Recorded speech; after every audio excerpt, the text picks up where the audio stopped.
The Defense Ministry of Ukraine said today that territories under Ukrainian control have been shelled about 80 times from the pro-Russian self-declared republics, and 58 involved weapons prohibited under the Minsk agreements. The Ukrainian Defense Ministry also said that one soldier has been killed and 6 others have been injured. Is diplomacy still on the table, as President Biden suggested today? With me now to talk about the latest news on the escalating situation is George Thomas. He is CBN's senior international correspondent who is reporting live from Ukraine. George, welcome back to the program. Hey, thanks for having me on, Tony. Appreciate it. Pleasure to be on. So, George, what's the latest news?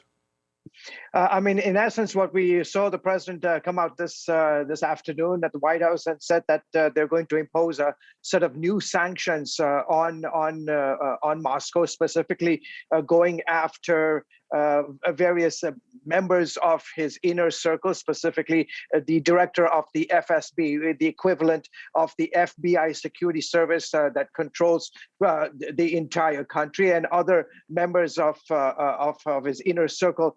The key right here, also, by the way, the EU said that they were going to slap sanctions as well as a travel ban and freeze the assets of 321 members of Russia's Duma, the equivalent of their Congress. So the pressure is on them. I think it's too early to gain a sense of the impact of it. We're going to have to wait for a couple of days, weeks, and months ahead. But all Russia watchers will say, those who have been tracking Tony for many, many years, the sort of the impact and the consequence of these sanctions that we have levied on the Kremlin over the decades, all come back to say, listen, if you really want to put a hurting on Moscow, you have got to go after these so-called oligarchs. Those are the wealthiest of the wealthiest in the Russian society, and they all encircle Vladimir Putin. And so if you want to really bring the hammer down on Russia, you have to go after these individuals. Incidentally, yesterday, when the tanks rolled in and the troops marched into the Donetsk and the Luhansk region of eastern Ukraine, some of those oligarchs were vacationing in the Swiss Alps. And so this is the reality. If you really want to go after them and put some hurt on them, you've got to go after these very, very few select group of influential businessmen in order to put some pressure on the Kremlin.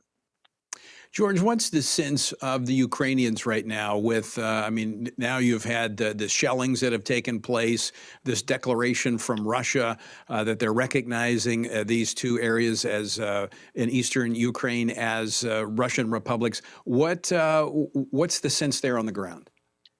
Tony, I spent pretty much most of today on the streets of Lviv, which is Ukraine's largest city in the western part of the country. And the number one thing everybody said to me, pretty much within the first few minutes of me asking them their reaction to President Putin's address to his nation yesterday evening, was, my goodness, how dare he say to us that we are not even a sovereign, independent nation. The overwhelming sense was that he was looking down on Ukraine. The fact that this was that Russia is so tethered to Ukraine. But you have to understand, this has been in the psyche of Russia's president for a very long time. In fact, he is the one who infamously said that the greatest geopolitical catastrophe of the 20th century was the collapse of the Soviet Union, of the USSR. Right. For us in the democratic world, we would say, wow, that was a major accomplishment. But for the president of Russia, this was a catastrophe in his eyes. And so people here are very concerned that he has these ambitions to reconstitute not just the USSR, but the Russian Empire. George, that brings up my final question for you. Vladimir Putin, he has a memory. He remembers what the USSR was. Do the folks in Ukraine, do they remember what communism was like? And does that give them the boldness and the courage to stand against Russia? Oh, absolutely, Tony. You saw that in the last 8 years as the Ukrainian army, in essence, kept the Russian army at bay. In fact, it was Volodymyr Zelensky who said over the weekend, just this past weekend in Munich, Germany, he was very defiant, and he said to the most powerful leaders of the world, he said, "Please remember that it was Ukraine that acted as a shield against one of the biggest armies in the world," basically saying to the European Union, it's my men and women who are dying in order to protect you from this army. Absolutely, after 30 years of the fall of communism, what scares the daylights out of Vladimir Putin is this idea that right next door to his nation, to his autocratic dictatorial regime, is a vibrant, prosperous, politically, economically, religiously free nation. And that scares him. And this idea that people are continuing to yearn for freedom and get closer and closer to the West is what really scares him at the end of the day.